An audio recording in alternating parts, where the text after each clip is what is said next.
हुकूमत के पास कोई सॉल्यूशंस है नहीं या फिर हिम्मत नहीं कर पा रहे हैं और मुल्क को डिफॉल्ट के करीब लेके जा रहे हैं? लग तो ऐसा रहा है कि 2 दिन की एनएससी की मीटिंग के बाद जो एलामिया आया और आज जो डिसीजन अनाउंस की गई, एक तो ये कि लग नहीं रहा कि उनके पास कोई ऑप्शंस हैं जो वो इम्प्लीमेंट करने की ख्वाहिश रखते हों या बहादुरी का मुजाहरा कर सकें। एनर्जी सेविंग्स का जो प्लान आया है वो देख के एक तरह से ताज्जुब और हंसी आती है कि इतने महीनों बाद एनर्जी सेविंग पे हुकूमत जारी है और उससे कितना फ़ायदा होगा। मुझे ऐसा लगता है कि डूबती हुई कश्ती में बाल्टी इस्तेमाल करने के मुतरादिफ है ये काम। और उससे पहले जो एलामिया आया उसके अंदर भी इंपोर्ट सब्स्टिट्यूशन की बात की गई, एग्रीकल्चर आउटपुट की बात की गई, रिलीफ देने की बात की गई। तो लगता है ऐसा है कि अभी तक हुकूमत बिलखसूस वज़ीर ख़जाना रैशनल इकनॉमिक पॉलिसी फॉलो करने से डर रहे हैं या कतरा रहे हैं। और जो इन्होंने बात की है उससे लगता तो ऐसा ही है कि IMF से मुज़ाकरात आगे जाना बड़ा मुश्किल लग रहा है इस वक्त। आप फ़खर नजीब साहब, आपने IMF से डील भी किया है, आप बताइएगा। हमने देखा तो यही है कि शौकत तरीन साहब कहते थे कि जी अच्छा मुआहदा नहीं किया डॉक्टर हफीज़ शेख ने, फिर मजीद सख्त शराइत माननी पड़ी, फिर मिफ्ता इस्माइल साहब को माननी पड़ी। अब डार साहब भी कह रहे हैं जब IMF की वक्त पर बात नहीं मानते हैं तो और ज़्यादा सख्त शराइत ही माननी पड़ती हैं। आपको क्या लग रहा है? शाहजेब साहब, मैंने ये दोनों प्रोग्राम्स जो IMF के हैं, करंट भी और 2016 का भी, जो कि द ओनली प्रोग्राम पाकिस्तान ने कंप्लीट किया, मैं इन दोनों में इन्वॉल्व। पहले तो ये समझ लें और कौम को थ्रू योर प्रोग्राम, बिकॉज माशाल्लाह it's one of the most watched programmes, ये IMF की शराइत नहीं है।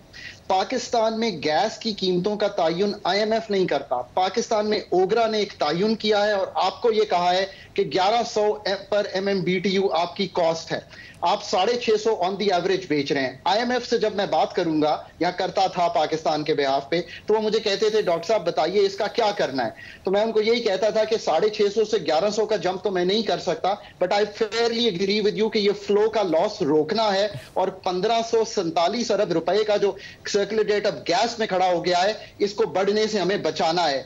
और मुझे ये बताना है कौम को कि 1/3 of the people who are well off in Pakistan get piped gas. जो बाकी सारी कौम है वो 7 गुना आपकी कीमत पे यहां लकड़ियां चला रही है या LPG ले रही है। कीमत का तायुन नेपरा ने किया। IMF आपको कह रहा है कि आपने जो पास ऑन करना है वो कर लीजिए, जितनी फिस्कल स्पेस है उसको आप जाकर दे दीजिए। अनटारगेटेड सब्सिडी नहीं, टारगेटेड सब्सिडी बिस्प के थ्रू दें, डेटा मौजूद है।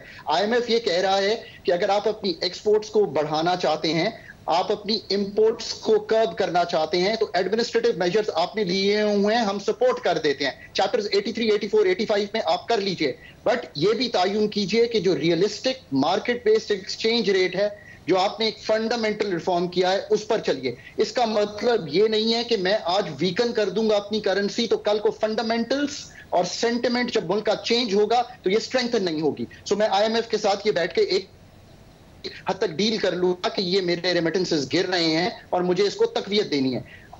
IMF आपको ये भी कह रहा है कि PDL में अगर लॉस हो रहा है तो आप पैसे कहां से पूरे करेंगे। अगर आपने फ्लड मनीज देनी है तो वो कहां से पूरे होंगे। 33 मिलियन लोग डिस्प्लेस्ड हैं, वो कहां से पूरे होंगे। 28 दिसंबर के रिजर्व्स हैं शाहजेब भाई $5.6 बिलियन।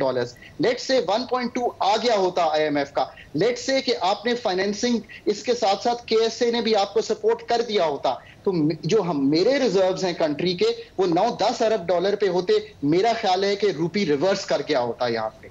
आप ये फैसले अनपॉपुलर लगते हैं बट मस्ट बी मेड और लाजमी है। उज़ैर साहब, आप ये बताइएगा कि ये जो नज़र आता है, जो ज़ाहिर जो इकोनॉमी को कवर करते हैं रिपोर्टर्स, वो भी बता रहे हैं कि एक सोच नज़र आती है कि जी पहले दोस्त ममालिक से किसी तरीके से पैसे ले लें और फिर IMF से हम कम से कम शराइत को नर्म करा लें। हमने देखा जब भी शराइत नर्म होती हैं डेफिसिट बढ़ जाते हैं, फिर IMF की डिमांड्स और बढ़ जाती हैं।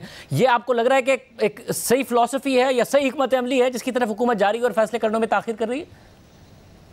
नहीं जी, देखें, इससे जो बड़ा इम्पैक्ट इस वक्त हुआ है, जो मुझे ख़तरा नज़र आ रहा है वो ये है कि जो करेंसी ओवर वैल्यूड रखी है डार साहब ने, रोक के जो रखी है डॉलर को, इससे प्राइसिंग जो है मार्केट के अंदर अक्रॉस द इकॉनमी डिस्टोर्ट हो चुकी है इस वक्त। तो जब ये डार पैक जिसे हम कहते हैं ये टूटेगा, और इस question of when not if, ये होना ही है, लाजमन है, आज नहीं तो कल, कल नहीं तो परसों, तो उससे एक और महंगाई की लहर इकॉनमी में जाएगी, क्योंकि डार साहब की इस पॉलिसी ने प्राइसिंग को डिस्टोर्ट कर दिया। पूरी मार्केट के अंदर। और ये जो हुकूमत हिकमत अमली अपनाई हुई है कि कहीं और से कैसे पैसे आ जाएंगे, देखें आम शहरी के अल्फाज में आप किसी भी बाजार में जाएं, किसी भी बाजार में एक शख्स जो है वो कर्जा लेता है और उस कर्जे की अदायगी या उसकी टर्म्स पूरी नहीं करता, तो बाजार में लोग उसे 1-2 दफ़ा तो या 3 दफ़ा तो कर्जा दे देंगे, चौथी या पांचवी दफ़ा मुश्किल टर्म्स एंड कंडीशंस लगा के ही देंगे या शायद ना दें। तो ये IMF का भी यही इशू है, KSA का भी यही इशू है, चीन का भी यही इशू है। जब आप रैशनल इकोनॉमिक पॉलिसी अबैंडन करते हैं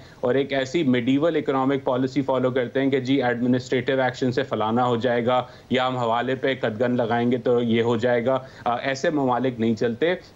बिलखसूस एक ऐसा मुल्क पाकिस्तान जैसा जिसकी 23 करोड़ आबादी है, जिसके पास न्यूक्लियर वेपन्स हैं, जिसके पास खित्ते में और भी बड़े इश्यूज हैं, आप उसकी इकॉनमी को एक मुगलिया सल्तनत की तरह नहीं चला सकती। मॉडर्न इकॉनमी है, इसको खुदा के वास्ते इकोनॉमिक फंडामेंटल्स पे लेके आएँ और रैशनल इकोनॉमिक पॉलिसी अप्लाई करें, नहीं तो और नुकसान होगा इस मुल्क का। खकान जी, इस पर आप क्या कहिएगा? ये जो फिलॉसफी है कि जी क्योंकि यूरो बॉन्ड्स की तो है नहीं पाकिस्तान की कोई पेमेंट अभी ड्यू, तो बायलैटरल है, दोस्त ममालिक से रोल ओवर भी करा लेंगे, सऊदी अरब से कुछ पैसे ले लेंगे, कुछ ऐसी पोजीशन हो जाएगी कि डिफॉल्ट नहीं करेंगे। ये सही हिकमत अमली है या IMF की फौरी बात मानना ज़्यादा बेहतर हिकमत अमली है? शाहजेब साहब, जो फंड्स हैं ना ग्रॉस फाइनेंसिंग के 31 अरब डॉलर के जो आपने अपने इंट्रोडक्शन में भी रखे, ये फंड्स दोस्त ममालिक के roll overs, commercial funding, bilateral funding, multilateral funding, ये इन सब से मिलके ही आने हैं। बट ये होना तब है जब आप IMF के साथ पहले अपना तय कर लीजिए। इस वक्त मसला ग्रॉस फाइनेंसिंग नीड्स का है। पाकिस्तान डॉलर लिक्विडिटी क्रंच में है। मैं 12 माह से ये देख रहा हूं और इसको ही सारी पार्टीज के गोश गुजार कर रहा हूं कि आप समझिए आपके reserves 12 Arab dollar in 12 months recede किए हैं। ये क्यों रिसीड किए हैं? बिकॉज आपके डॉलर इनफ्लोस टूट गए हैं। क्यों टूट गए हैं? बिकॉज आप फंड के साथ जब भी ये करते हैं तो लोग पुल आउट कर जाते हैं आपकी फाइनेंसिंग से। सो फाइनेंसिंग को बढ़ाइए। पर बात यहां खत्म नहीं होगी। फंड की जरूरत एक तो कॉम्प्लीमेंट किया, आपने अगले 3 साल में शाहजेब साहब 78 बिलियन डॉलर्स जो हैं वो अपने रीफाइनेंस करने हैं, एमोटाइजेशन में पे करने हैं, डेट पेमेंट्स करनी है। इसके अलावा आप 30 अरब डॉलर का मिनिमम खसारा रन करेंगे करंट अकाउंट का। 110 अरब डॉलर जिस मुल्क को चाहिए हो और जिसके रिजर्व 5.6 बिलियन डॉलर पे खड़े हो, जिसका ट्रेड डेफिसिट चल रहा हो, जिसका करंट अकाउंट नेगेटिव हो, उसको IMF को ऑर्डरली मूवमेंट के लिए यूज करना है। मैं बारहा कहता हूं, don't get into disorderly movements. Sri Lanka में डिसऑर्डरली मूवमेंट हुई है जिसमें जाके डेट रीस्ट्रक्चरिंग हुई है। आप अपनी ऑर्डरली मूवमेंट कीजिए और डेट रोल ओवर्स और सब कुछ 3 साल के लिए विद इन दी IMF रहिए। IMF हेल्प करेगा। चाइना के साथ, वेस्टर्न कंट्रीज के साथ, बायलैटरल के साथ आपको ये करा देगा और आप खुद भी अपना यूज कीजिए। उज़ैर मुझे बताएगा कि पाकिस्तान की मईशत के हवाले से हमेशा ही बात होती है कि जी बड़े नाजुक दौर से गुजर रही है। अब 22 दफ़ा तो हम IMF के प्रोग्राम में गए हैं, बट आप दायरे बड़े करीब से नंबर्स को देखते हैं। आपकी नज़र में ये वाकई नाजुक में भी नाजुक तरीन लम्हा है पाकिस्तान की मईशत के लिए? इतने खतरनाक हालात कभी नहीं पैदा हुए?